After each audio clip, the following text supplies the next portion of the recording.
Good morning, everybody. We're going to give it just a little bit of time to make sure we can get everybody entered into the room before we start.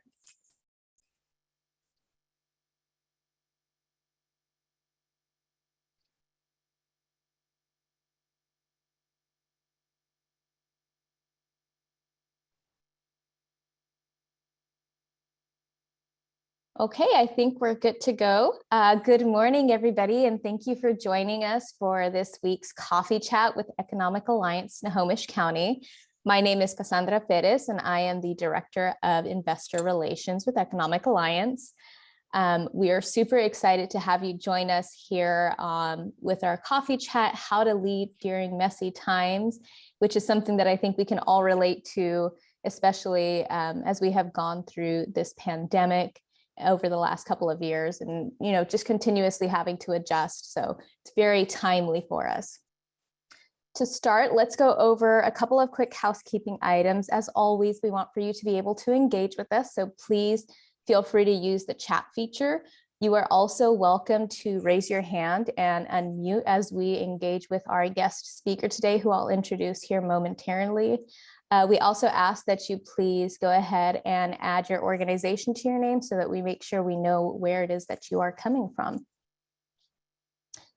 And now I will introduce our fabulous guest speaker today. We have Miss Ami Quericoni. She is a business coach and talent consultant, helping entrepreneurs, leaders, and organizations with people and human resource challenges, such as leadership, recruiting, and employee retention. She is the host of a mental health podcast, One Broken Mom, and she is also the author of The Fearless Woman's Guide to Starting a Business, What Every Woman Needs to Know to Be a Courageous, Authentic, and Unstoppable Entrepreneur, what a fabulous title that is. Ami, I'm going to kick it off to you. Take it away. Thank you so much for joining us today. Absolutely. Thank you so much. And I'm excited to be here with this amazing group. So for anybody who is unfamiliar, I'm actually located in Snohomish. So I am sitting here with you in this coffee chat right in Snohomish County, just outside your front doors. My office, like many of you probably realize, it's in my living room inside my home. And so hopefully my dog isn't going to end up having to try to get involved in this at some point. She's napping next to me. So I think we're good for now. But my background is that I've worked as an entrepreneur for many years, which is where the content of my book came from, which was, kind of all the things that you need to know to be able to be successful in entrepreneurship. And it usually has not much to do with business plans or social media strategies or marketing, but a lot to do with mental health and some, having a high degree of self-awareness of our own abilities and some of our own blind spots. And for anybody here that's been working in entrepreneurship for many years, I think you can probably kind of relate to the fact that, the days that are good are, not usually because of a well-executed plan or a spreadsheet, but because of what we can actually summon in ourselves as a leader and as an entrepreneur to be able to handle the challenges. The presentation today came about based on an article that I had written several weeks ago, which was this concept of being a messy leader, and which really borrows itself from a lot of things that, for people that are familiar with maybe Bill George and his authentic leadership model that he talked a lot about, several years ago.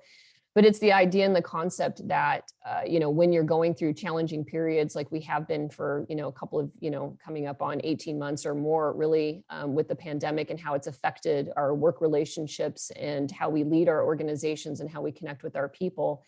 It's a messy time, that we're in. But some of the things that we want to be able to do as leaders is we think that we have to actually put on a strong face, and we have to be this powerful figure in our companies and in the people that we engage with. And sometimes that actually can be pretty much the opposite of what our employees are actually looking from us or from us to give to them. Now, for the presentation today, this isn't a PowerPoint presentation. This is a coffee chat. And so, as it was indicated in the beginning, I actually do like when people want to be able to talk about each of these topics and raise their hand and actually provide commentary. And because I think that the benefit that we'll get through going through the 4 kind of tips to being a messy leader is to be able to discuss them out loud, to share some of the challenges that some of you may feel that there could be with some of these tips with implementation or asking questions on how to do it. I think we learn better as an organization, and right now we are an organization together, when we can actually hear other experiences and then maybe have a back and forth conversation with it. And so what I am covering today are the 4 main components of messy leadership. And then in the middle of it, I may have a few questions for you that I may ask, and I would love for people that feel comfortable with being able to participate to do that. And for those of you that don't feel comfortable, that's fine. Cassandra's going to be monitoring the chat box with us so that if anybody types in a question, she'll be able to bring those up.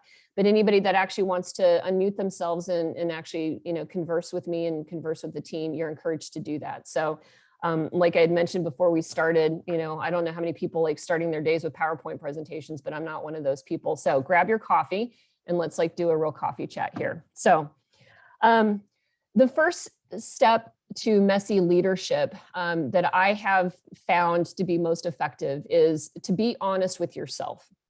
And what I mean is that sometimes as leaders, we find that we have, an inability or a fear at wanting to make any changes to our leadership style. And one of the first models that we actually have as leaders, if we think about it, is I always remind people that I coach with is, our parents were the first leaders in our lives. And so sometimes we end up adopting and seeing styles of leadership that we actually borrow from our families of origin. And they become very well rooted and grounded in what we think we should do as a leader and show up with our companies is actually become like a parent figure, to our employees. And depending on the leadership style that we're most familiar with seeing modeled for us, when we become stressed out, we can actually kind of drift towards that leadership mode, which can be to be authoritative, to be commanding, direct. There's no time for questions. I need to just keep charging on. And then when we don't see the response that we want from our team and our employees, it starts to kind of conjure up a little bit of insecurity in ourselves. And so we can be driven from fear that we don't want to make mistakes and we don't want to make changes and we want to stay the course. But the core part of becoming messy is if we can just be honest with ourselves and we can recognize that our own personal resistance to change or a lot of the things that we're feeling right now, this uncertainty that we're feeling is actually a fear base. It allows us to be open-minded with the teams that we have and the people that we have, and maybe be able to sit in their shoes a little bit more comfortably and realize that when we're dealing with people challenges in our company, whether we're having these discussions about hybrid, remote, in person, vaccinations, no vaccinations, changing software programs, changing offices, whatever those things that we're trying to do. If we know that those kinds of things create uncertainty and fear in ourselves, then we can actually understand that they can create fear and uncertainty in other people. And we can begin the first step of being a messy leader, which is this honesty and this self-awareness. So my question for the team out here is, has anybody ever felt like there are some fears that they have in their roles as a leader in their organizations that's actually gotten in the way of them feeling like you want to be able to implement your own changes to your leadership style? Does anybody want to share a fear of changing your leadership style right now?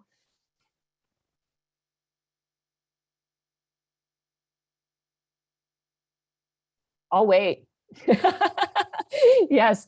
So Doug says that too many times he's actually felt that fear. What are some examples of the fears that we have about changing our leadership that we feel like business is not the place to let those out?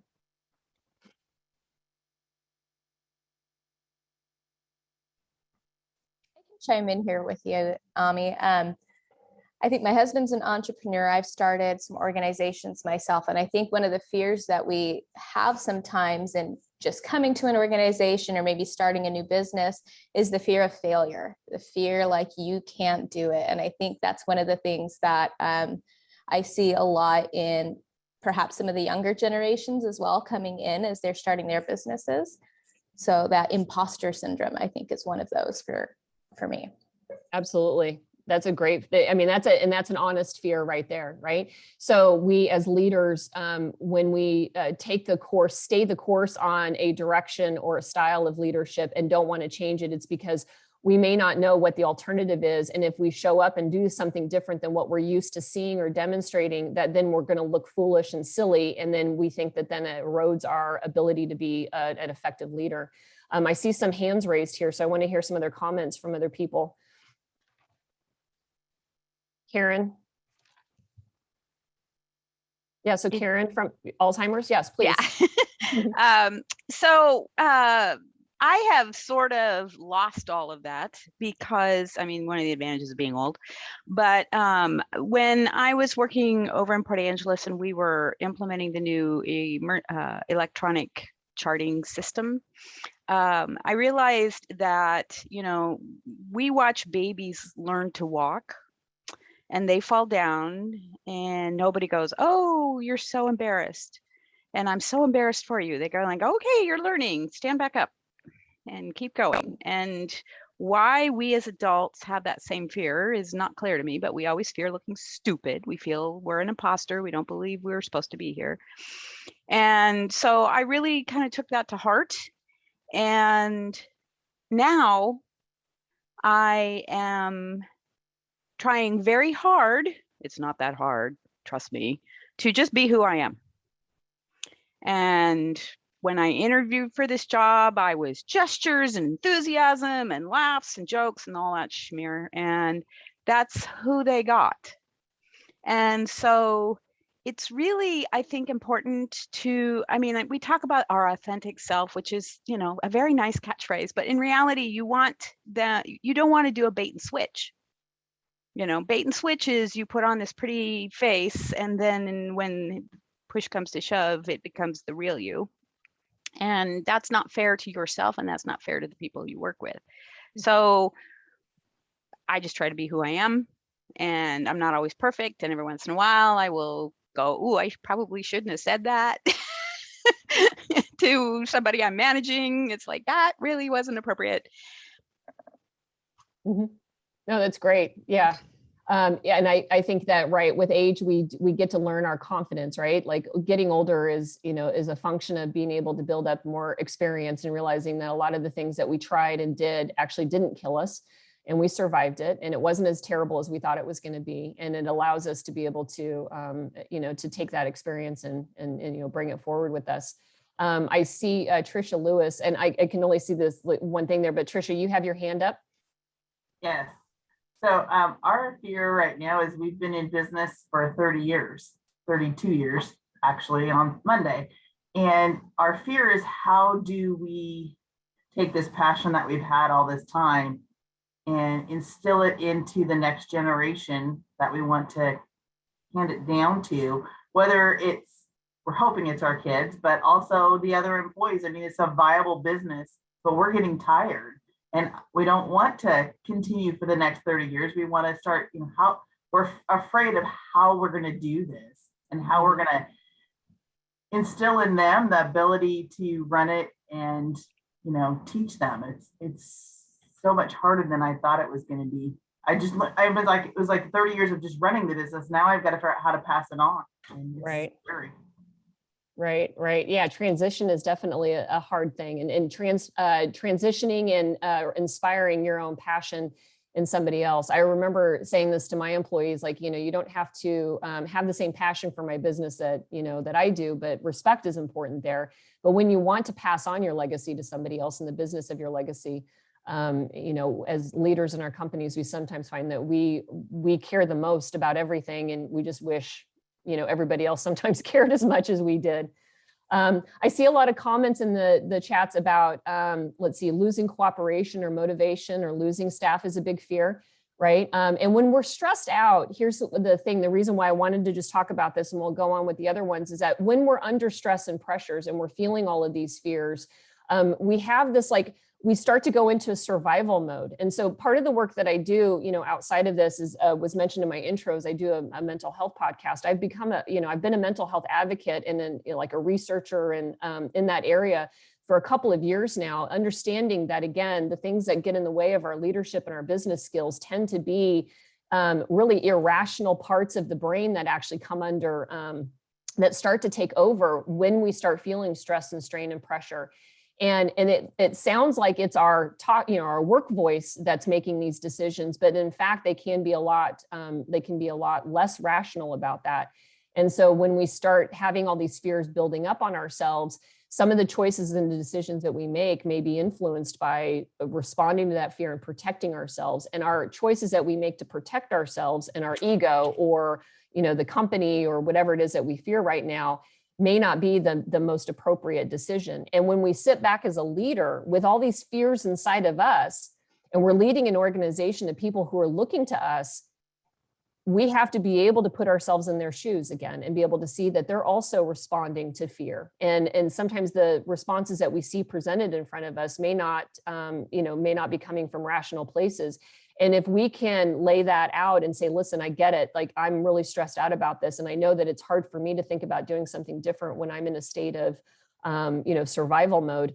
I can imagine that my employees might be feeling the same way. And maybe we can all be on the same team together, acknowledging that, that at this time, that this is an uncertainty for everybody here. So some good comments here from people. So that's great. Oh, and somebody put in some helpfulness there for on succession. So look in the chat box for that. Now, the second tip here, if you know that you've got fear in you, and sometimes there's a fear of change, another key part of being a messy leader, though, is be willing to make your mistakes publicly, which could be the exact opposite of what we're all talking about here, which is this idea of imposter syndrome. And so the last thing we want to do is, if we're feeling the seeds of imposter syndrome coming up in our life, right? We're not good enough. What makes us, feel like we're the most competent person to do whatever this business is or to lead my company? The last thing you want to do is actually be willing to make your mistakes out in front of everybody. But, and I noticed some people that are in attendance here work with resilience. When we as a leader can demonstrate how hard it is to do something, to make a change, and also in front of everybody, show them how easy it can be to overcome that. What we're doing is we're creating a culture within our team of people that can see us leading by real examples. We tend to, in the world of leadership, just jump to the ending, and it's like, it's all roses and everything worked out just fine. And we leave out that step in the middle, which is the journey that went up and down and zigzagged, and we had to backtrack, and then we came forward in there. And so it can kind of set up an expectation with employees that we believe everybody should just get from, here's our starting point, and here's the result. And everybody just needs to leapfrog in there. But people lose confidence in themselves in that journey in the middle in there. But if as a leader, we're willing to show up and actually show, like, here's where we're at today, here's what happened in the middle, and I made a mistake, or I had to backtrack, or I had to rethink this process, and then I got to this place. We're actually demonstrating in real time and in a way modeling what we want other people to be able to learn and how we want them to be able to also grow. And so when we can show what resilience actually looks like, and that's what I mean by showing your team how hard it is and how easy it is to overcome those challenges. And it could be from anything from like implementing new systems in the company. It could be the challenge that some people are still going through with, how are we going to do our workforce? Like, are we going to do remote? Are we going to do hybrid? Do we make a decision? Do we have to go back on that decision? How do we move forward on that decision? And just being really clear with everybody what that process actually looks like for them to be able to make those mistakes and do it out in front of everybody. But the biggest part of making your mistake in public, or actually showing your challenges, and as you're working through challenges in front of everybody, is that your team gets to see that you're a human being, and that what you're not asking them to do is be some sort of supernatural creature and to just leapfrog over all the challenges. And when you're actually to show that you have a human quality to you, it actually helps start to establish trust with the team, because then they realize that you're not hiding anything from them, that you aren't showing up in a way and being able to overcome challenges with flawlessness, and that they can't actually, achieve that themselves. But like I said, most importantly, it actually helps develop resilience in the team, because they're able to see by your model what it means to try, to fail, to struggle, and then also to succeed. Does that make sense? Now, has there been any time that anybody has ever looked at developing resilience? Like, is resilience a challenge in anybody's organizations out there right now? And by resilience, we mean this ability to be able to not avoid challenges, but hit challenges and be able to actually bounce back and continue with some forward momentum.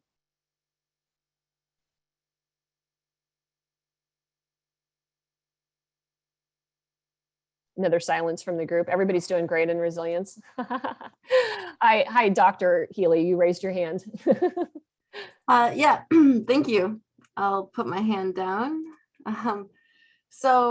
Yes, we are actively working on resilience in the outreach department at Edmonds College. We have come into a department that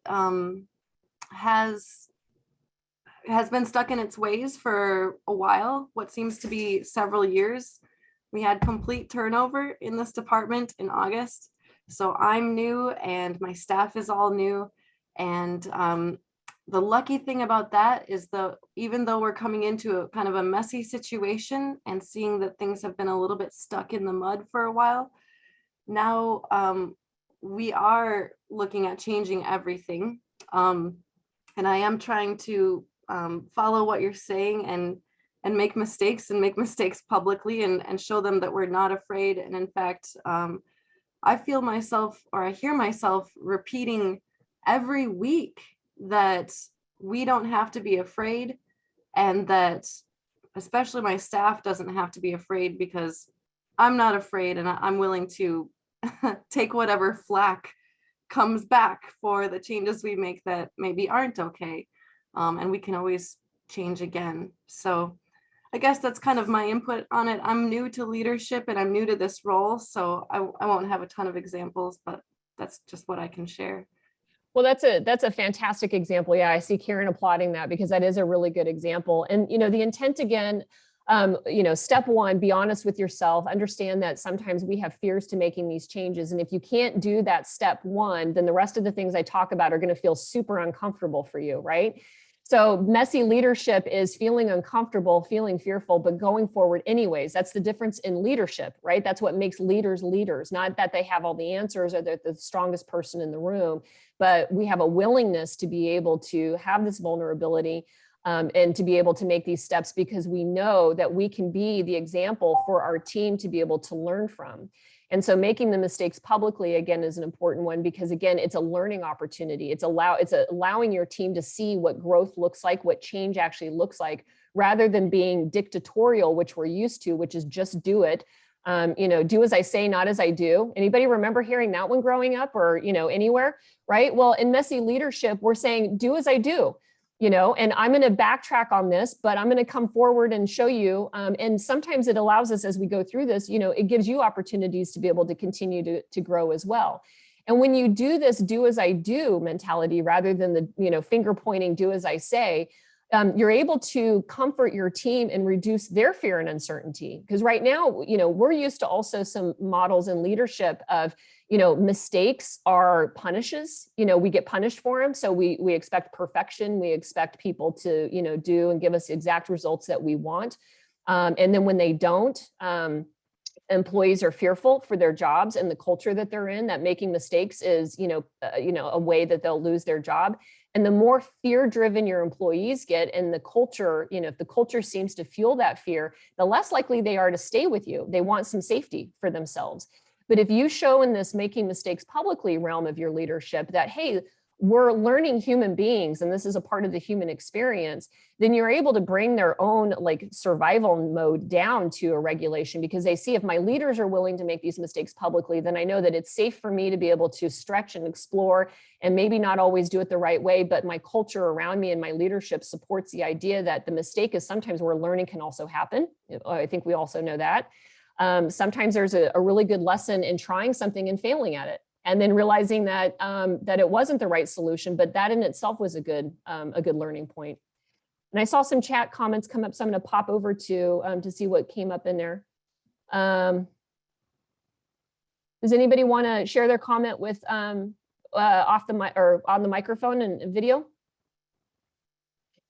Oh yeah, Samara, as a lower level leader in larger organizations, resiliency can feel difficult when your leadership is unwilling to grow. Yes, and somebody chimed in an amen to that, and I will reiterate that as well.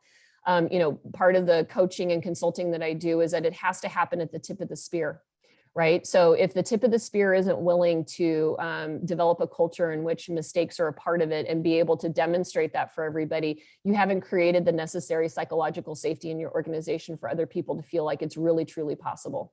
And so working with the company, when you have leaders, sometimes we can lead up, but there is a limit in which we can, as far as we can go. And again, for all you leaders in the room that have that fear of change, and your team is trying to lead up to you, that's a retention issue for you, because leaders that know are going to be looking for a place in which they feel, again, that psychological safety. And it feels unsafe to make mistakes. But the reality is, again, when you do them with your team and you do it as a model and you show them how to make them and how to come back, you are creating that psychological safety for the company, and you're creating a culture. So then that leads to tip 4, which is be transparent. And this is one that I think a lot of people have heard quite a bit. But when leaders are transparent in their organizations, you're actually creating a culture of connection. So you're not only just talking about what's going on behind the scenes and how decisions are made, but you're allowing your employees to feel like they're actually on the team with you. They're not just getting directives and memos passed down, downstream to them, but they can actually see the evolution. And so when we talk about the comment about succession, right? Well, one of the things about succession is, and inspiring with the employees, is let them see what the process looks like, and let the ones that get excited about that get engaged in it, and let them be collaborative. And the only way we can really have true collaboration is if we actually incorporate some degree of transparency in our leadership and our culture and our organization. And so I call it, if you want having leaders at every level, transparency lets them see how decisions are made, and you're actually modeling and training them to be able to make these decisions on their own, because you're demonstrating to them how you got from point A to point B to the end result. And so leaders who are transparent about the decision-making process also can help increase buy-in. So when you're talking about making some changes to policies, especially that a lot of people have had to do in the last 18 months due to the pandemic specifically, when you're able to say, listen, as a team, this is where we're at, and these are the things we thought about that we needed to do, and this is the direction that we needed to take. What are your comments or thoughts about all of this? That's that transparency part of it. Sometimes leaders are afraid of getting the feedback from the peanut gallery, right? Because not all the comments are relevant, or they're afraid that if they actually open it up, Pandora's box, right, is a term we've heard, that suddenly we'll have too many comments and people will start challenging all the decisions, and that would be a bad thing. But people have to also have an ability to be able to ask questions. They need to know, and some people need more of that background information than sometimes leaders think that they know. Leaders tend to get in leadership positions because of an ability to move quickly, to actually move on, having less information than maybe some people would do, and being able to implement in the face of uncertainty, right? That's usually how we end up finding ourselves at the head of organizations or companies, because we can take the risk. Our guts can handle a little bit of that risk factor. But we have to realize that our teams are made up of a bunch of beautiful different people, and they all have different perspectives, and we all have different personalities. And a lack of transparency can create uncertainty in the minds of employees. It can make them feel disconnected, and it also can create feelings of mistrust. And so being a messy leader is figuring out how to become more transparent, and actually how to be able to sit with the comments that come out from that transparency, but actually be open-minded to hearing the feedback and giving everybody a chance to process, what the decisions are going to be and which direction you want to be able to go. Again, anything from as easy as changing the software program to deciding whether or not you're going to have a hybrid or fully remote workforce, or whatever other, giant changes you've got going on. Now, so the question for the team out there, because there's like 50 of you, have there been any times that you've decided to be transparent that it's actually backfired on you? Anybody want to share one of those? This is called making our mistakes in public.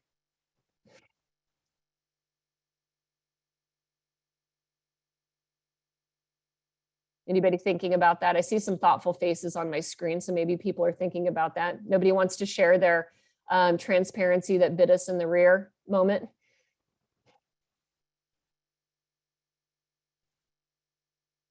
Okay.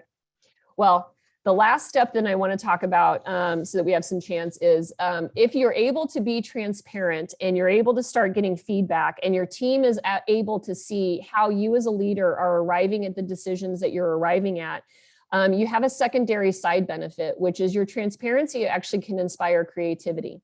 So if you've been effective at creating a psychologically safe culture because you make your mistakes in public, and that's what you want everybody else to see you do, that you make them in public and you survive them, And that has established some psychological safety with your employees and your team members to see that it's okay to come up with alternative ideas and to be creative and to be risk-taking. Then when you're transparent about how you arrive at the decisions and you include your team into being able to comment on that, that allows you to implement the fourth tip of being a messy leader, which is being willing to be held accountable. And so one of the comments that was shared was, when we make these mistakes, we actually say to everybody, I'm actually willing to be corrected, and I'm willing to be told that there might be a different way. And so holding yourself and allowing your team to hold you accountable is a really important feature, because as leaders, we tend to fail to grow because we don't have enough people providing us the feedback or an ability to be able to receive the feedback in a way that doesn't feel like it's been a challenge to our authority or our ego, right? And sometimes when we see leaders that are unwilling to grow, it's again a fear base. If I have people telling me that I need to do something different, then that means I'm incompetent as a leader, right? So let's go all the way back to the beginning of this in the imposter syndrome. Now, a lot of us have learned, especially if you've been an athlete or you've been a musician or an artist, and you've actually worked and received feedback and criticisms from coaches, right? So we've learned how to take somebody above us and how to receive their information on how we can actually grow into our position and how we can develop a skill or a talent. But we've really never received training or an ability or even normalized how to receive feedback from the bottom up to us and to be able to take it in and incorporate it. And sometimes leaders cut themselves off, from having that skill set. And so being willing to be held accountable is allowing ourselves to hear what we can do better and how we can actually be better as a leader and how we can actually implement it. And part of being able to do that, again, goes back to tip number one. Can we be honest with ourselves? Can we acknowledge that we're human beings? And then when somebody says something that we don't like to hear, it hurts our feelings. And that's a normal human response to that. And can we learn how to develop a skill at being able to take that information, sit with it, and then actually turn it into something constructive that we can incorporate into our own leadership skills so that we can actually form better connections with our team. Now, we do know that not all criticisms and feedback that we get as leaders is actually actionable or valid, right? Sometimes people, do complain, and it's really their feedback based on how their feelings are around things, right? But that doesn't mean we have to invalidate everything that we actually hear. If we can set up in our culture a practice of normalizing this feedback, it teaches us also how to normalize shutting down our own ego defense system that will crop up. Has anybody ever heard of the word cognitive dissonance? See some hands. I see a few hands in there. Okay. So for people that don't know what cognitive dissonance is, it is the automatic response that our ego has when we hear something that seems out of alignment with our belief system about ourselves. So when somebody, gives us feedback, maybe on truthfulness or honesty, or, you seem really cold and uncaring, and we feel like, well, I'm a totally, warm and caring person. We get defensive, and then our alarm system goes up. And if we don't know how to shut that down or temper that a little bit and to say, listen, I need to be open-minded here for a moment and listen to what this person actually means and be willing to ask, exploratory questions to get at the root of it, that actually can cut us off from a lot of the growth that as leaders, we have some capacity and ability to be able to develop. And also when we normalize the practice of getting feedback from our team and subordinates, not just our peers, but again, subordinates that work for us and underneath us, it also helps us hone our social intelligence skills. Now, social intelligence is the ability to be able to tailor our way in which we connect and engage with people to be able to meet somebody where they're at. And so if you do have people on your team, for example, that actually say, and this is a word that I use because it's easy to throw it at leaders, like, you're too intimidating or you're too direct. Sometimes I've coached with leaders that are like, well, tough, that's just the way that I am, right?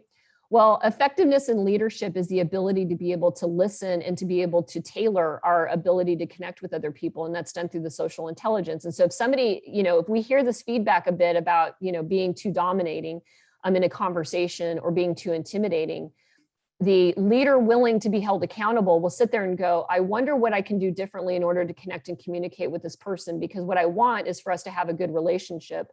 I want us to have good results. And I want to make sure that this person feels like they are truly a part of a team and that I'm not some bull in a china shop every time they have to engage with me.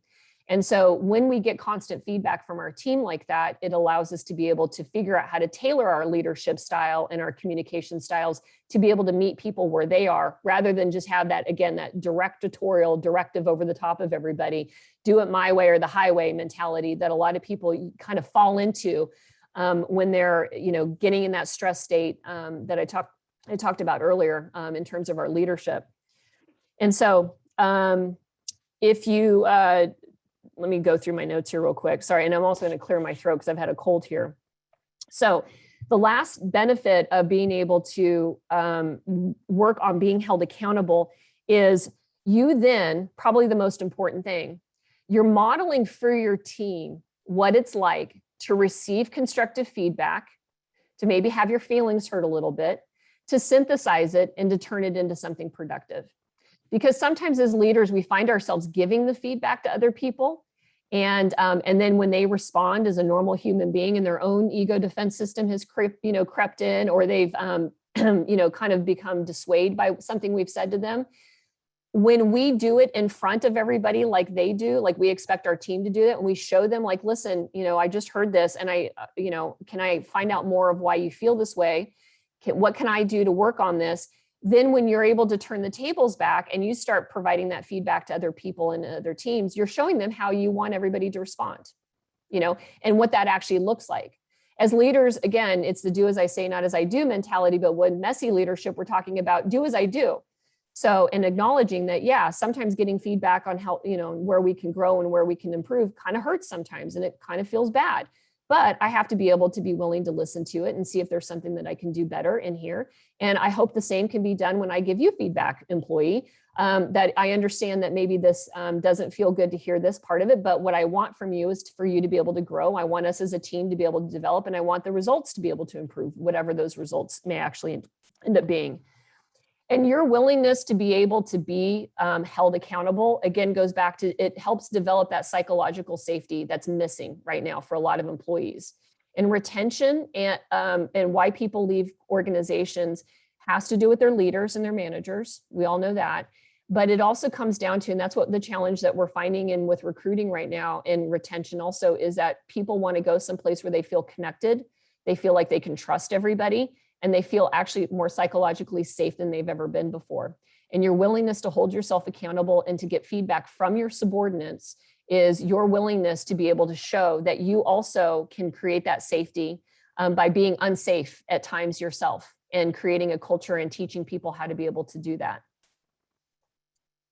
So are there times that people, how many of you out there actually have an accountability for yourself with your subordinates that you do on a regular basis and have it be a normal part of your culture? Karen, you raised your hand. You do? You want to talk a little bit about what that looks like in your organization? So I manage one person in my organization, and she was here longer than I have been. And so during my interview process, she was a participant, and I commented to her during the interview that I was happy that she was there, since we were both going to be working together and she needed to have a say. And throughout our relationship, I've always said, I need you to let me know if I'm stepping on your toes, or if you see me going down a wrong road or something like that. Because, I came from a situation where I really liked my manager, but she was very strong. And, she wasn't dictatorial or anything. And she talked me off a cliff many times. She was awesome. But she was also very strong. And I thought, I don't want to be that person. I don't need to be that person. I want you to, and so, she just recently left, which she should have done because she's young and this is not a career job, and she's off to bigger and better things, and it's great. But she did, give me good feedback. And I always prefaced it with, I don't take this personally. This is how I grow too. And she responded to that. Cool. That's a great example. Now, did you at any point in time when you received that feedback, was it easy for you to do the first times that you decided to implement that into your leadership style? Yes. One of the things that I know is that anger is an outward manifestation of fear. And so if I feel anger, it's like, okay, what am I afraid of? So then I have this kind of process where it's like, okay, so what am I afraid of? Am I going to die? No. And am I going to end up living on the street? No. Okay, those are the two worst things that could happen. So I'll just get those out of the way. And then I'll start really trying to analyze, okay, what am I afraid of here? Am I afraid of looking stupid? Well, okay, that kind of process. And so I don't know if that actually answers your question. No, it absolutely does. I'm glad you answered it in that way, because what I want is this insight, right? And Marcia, I saw that you have your hand up. So the follow-up to Karen, yes, Karen, that was absolutely letting us hear inside your head on how you process it is useful for other leaders that are probably sitting here thinking like, what does this look like and how does it feel when you start to do it? Marcia, your question or comment to share with everybody? Yes, a comment.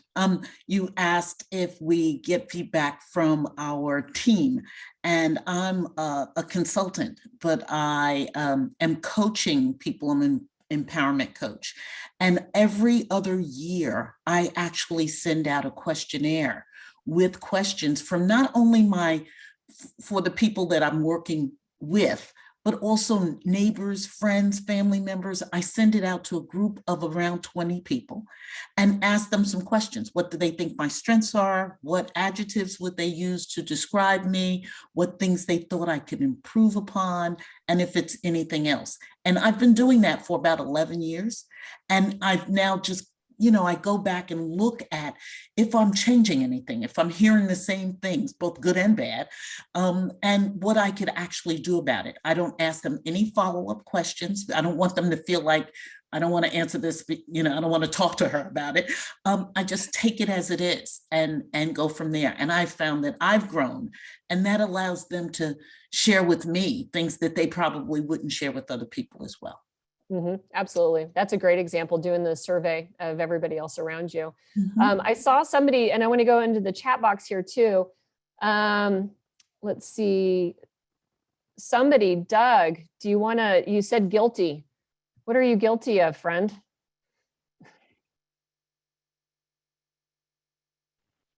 Oh, sorry, I had to unmute. I'm guilty of what Karen was saying of that. Fear, anger is a result of fear, and that it's not a good leadership trait, but it's one I'm guilty of. Yeah. Well, and the reason why I called you out, and I thank you so much for unmuting yourself and sharing that with everybody, is, again, the 4 tips, and you guys will get a little infographic in the email that follows up with this so that you don't have to write these down. But, being honest with yourself, again, you have to start with there. You have to understand that when we are being asked to adapt in an uncertain time, that it can feel really uncomfortable for us. And that we can think that, again, based on some of the leadership that we've seen, is that it's more important to be strong when things seem uncertain. But in reality, that can really cut us off from being able to connect adequately with our team. And our team is feeling the same fears and uncertainties, only just different ones that we have. And I appreciate that the comment about anger showing up, because a lot of times we think of anger as a very toxic trait when we see it at work. And one of the things that I also talk about is trauma-informed leadership. And the reality is that trauma shows up in a lot of different ways because we have different responses to threat. Some people become people-pleasing, they become quiet, they actually vent at home rather than at work. And some people have a fight response system, fight or flight. And the fight response system looks like defensiveness, it looks like protection, it looks like anger at times, it looks like talking back or, arm waving or, any of those other things. And messy leadership, again, is about being able to recognize that it is messy with humans, because we all are complicated creatures. We all have a variety of experiences, and we all have been taught and have learned different modes and models throughout our entire careers. And some of the things that we slip into when we're under stress may feel comfortable to the brain, but it doesn't always mean that it's the right thing to do at that time. And being a messy leader is being able to step into the present moment. And it starts again, be honest with yourself and understand that a lot of the changes and a lot of things that you're feeling and the challenges are rooted in a place of fear. And then you want to be able to, again, sit there and say, well, then how can I create an atmosphere that it's safe to learn and to make mistakes and figure this out as we go? Well, that starts with me being able to do that and publicly with everybody. And if I want my organization to be able to rise above the challenges that we're having together, then I need to inspire more collaboration and connection with them, and maybe even get some other creative thinking into it. And that can only happen if you learn how to become more transparent with your decision-making process.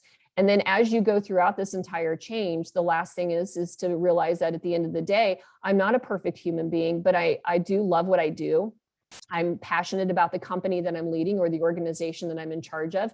I do care about the well-being of my employees, and I want to be the best leader for them so that not only they feel connected to the mission and purpose of our company and what we do or what our organization stands for, but that they'll want to stay because they feel like it's a safe place. They can work with a higher purpose and they feel like they're included and they're a part of the team. And that means sometimes I have to be able to be willing to be held accountable for when I do make a mistake, and either acknowledge that before they have to tell me about it, or be open-minded to hear in ways in which I can improve my leadership skills. And, and I think that the kind of the key overriding message of these 4 things, if we can put them into practice, is kind of takes a little bit of the pressure off of us, right? Because when we think we have to perform and be the kings and queens of our organizations and do no wrong, there's a lot of pressure to be perfect. And we realize that we can't be perfect. And then we put more pressure on ourselves because we're not perfect. But being a messy leader allows us to be able to breathe and be in a more relaxed state, and allow us, when we're in a relaxed state, to be able to think more constructively and more rationally about what we're going to do as a company and how or an organization, and how we're going to lead ourselves through challenging times like this. And again, when you do that, your employees feel like they trust you more. They see you.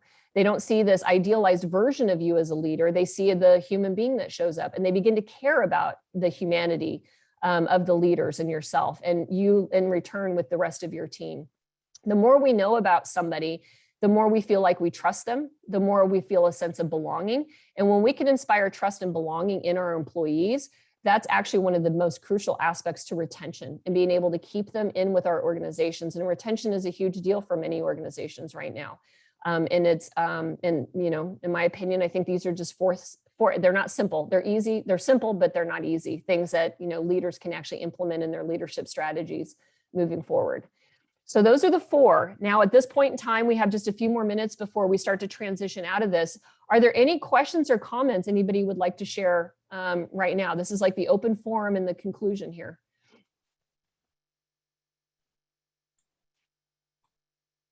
Everybody's so quiet. I cannot believe that. I'm not quiet. This is Marcia again. How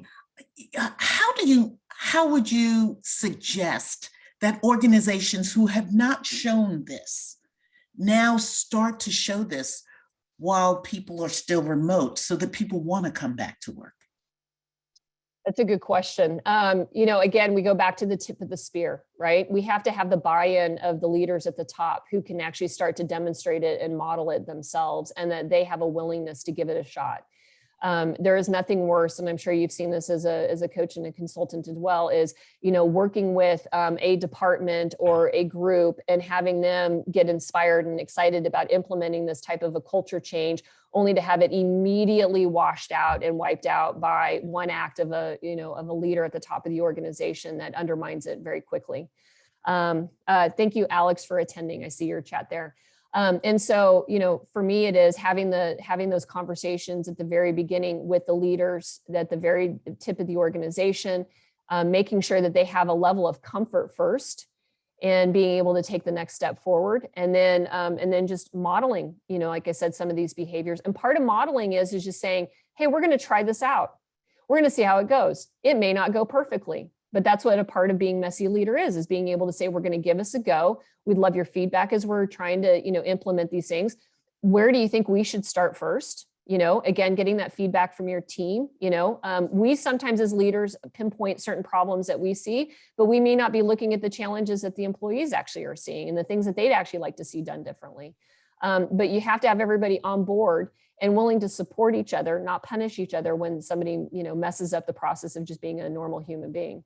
Right. Does that make sense? Yeah, I think the support versus punish is a good example. Mm-hmm. Thank you. Great question. Thank you. Is there anybody else? Trauma-informed practices, yes to that. Like I said, that's a real passion for me, is to speak about what trauma-informed leadership actually looks like.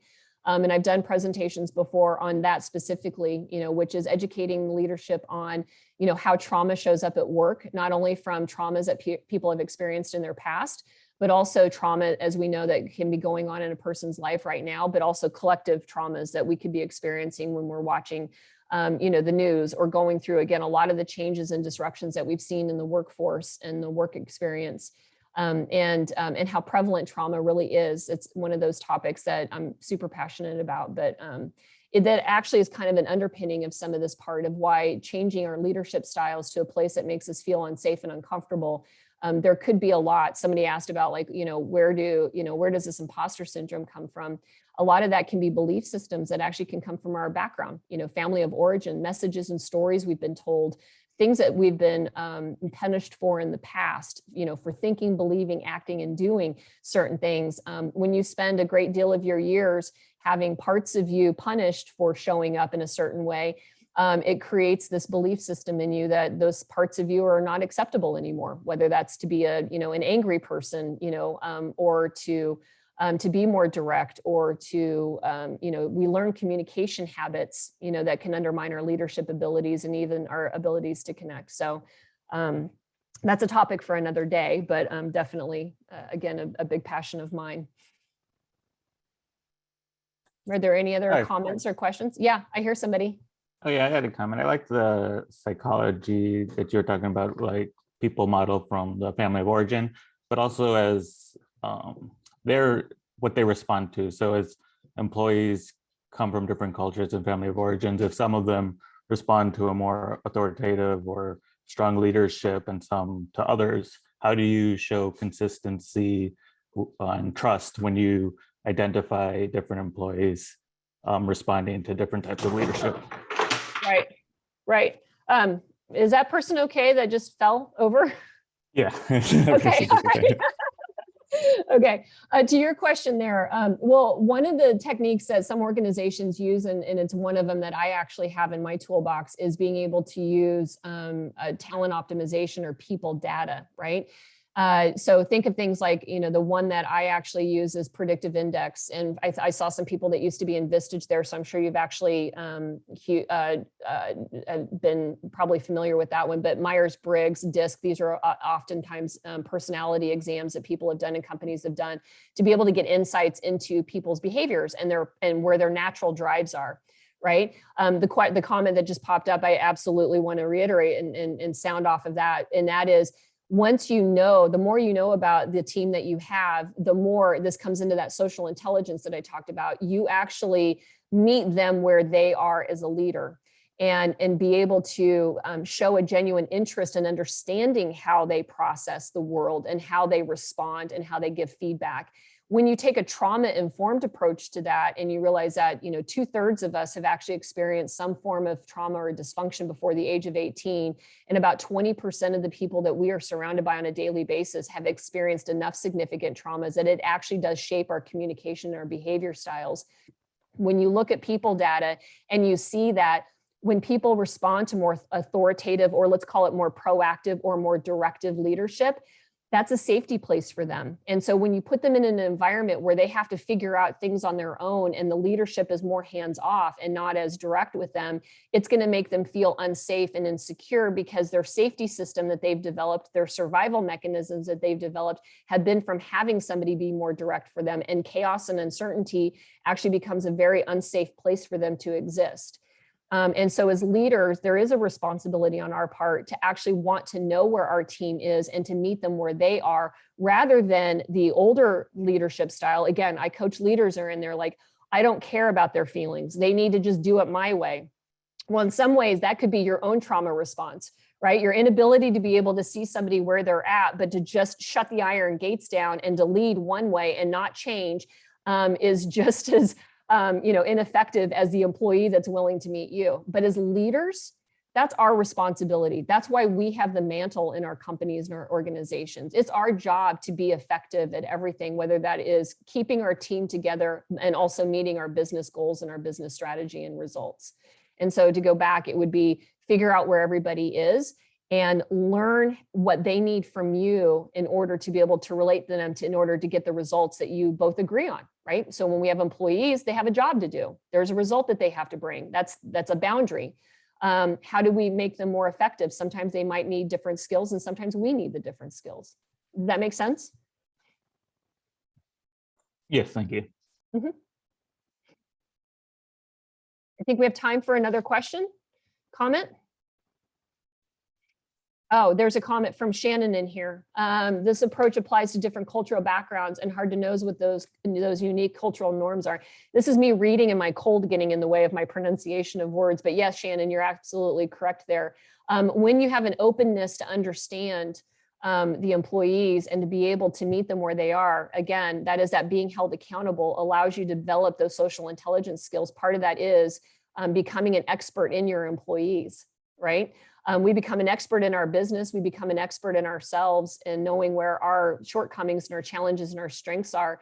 But true leadership right now is to also become an expert in the people that we work with and to be able to get the most out of them.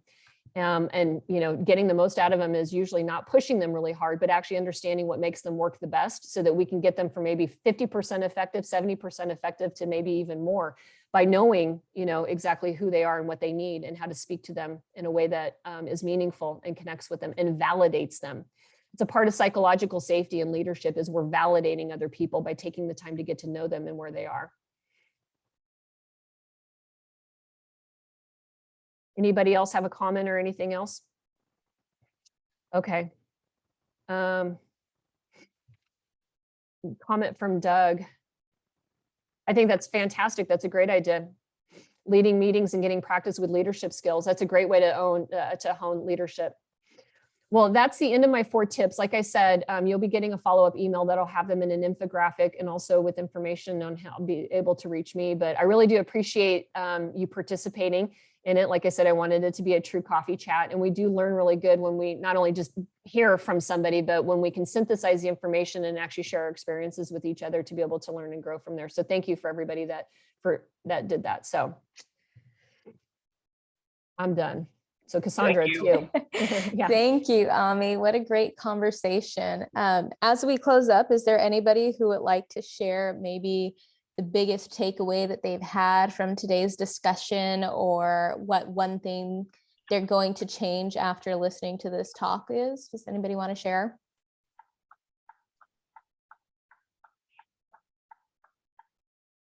I can tell you what I like. Again, this is Marcia. You can tell I don't mind jumping on. Go for it. Is to be open and honest with yourself. I think leaders get titles, but not necessarily training. So hearing things that you've said sort of put things in buckets that leaders can take in small doses. And right now, sometimes the fact that it's virtual is even good because they're not face-to-face with learning this stuff, but telling people, I give my clients homework, and some of my clients are CEOs that say, what do you mean homework? And I say, one of the things I will use is become honest with yourself. Think about your leadership style, what worked, and what might you change to get the outcome that you want. So I'll use some of this. Thank you, Amy. Mm-hmm. Thank you. Yeah, thank you so much for sharing. What a wonderful takeaway, Marcia. Thanks. Okay, so some upcoming events that we have with Economic Alliance. November 30th, we have a coffee chat coming up with Community Transit. And that is it for us. Katie, if I could get the screen back, as always, we want to raise our glasses in solidarity. So grab your coffee or whatever it is that we are drinking. Thank you so much to Ami for talking us through such a powerful and timely message. Thank you to everybody for showing up today and being vulnerable in your speaking and conversations. I'm so happy that we were able to engage this morning, and we will see you next time. Cheers. Cheers.